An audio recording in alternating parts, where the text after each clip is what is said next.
placed. Sorry, I want to ask a question though, getting back to the ribs. What is your favorite block for rib fractures? And are there limitations to those? Right. Jonny, you mentioned the epidural abscess issue with sepsis, and I agree with you because, well, I want to hear both of your answers to that first.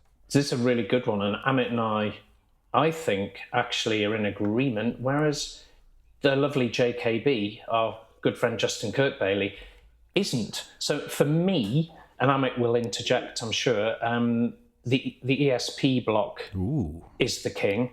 And the reason is, as Amit's described it before with a lovely graphic somewhere, it's a paravertebral light block.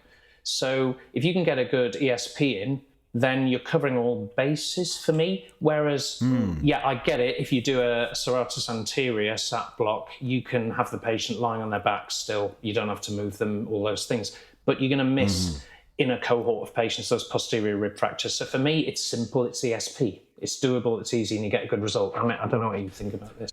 So I think my answer is partially in agreement. So I do think paravertebral is the best block, but if I'm being practical about the availability of expertise to site these blocks 24/7, I think we're much more likely to have a large number of people say, yep, I can do an ESP. Sure.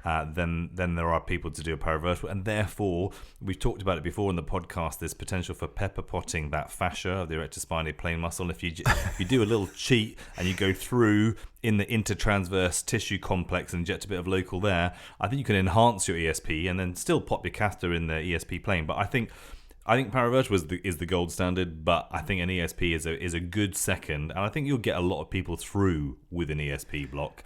Serratus anterior plane, yeah, great for anterolateral fractures, but there'll be a proportion of posterior fractures that it just won't seem to do enough for. So I think that's my rationale behind that. Amit, you went into some anatomical detail there about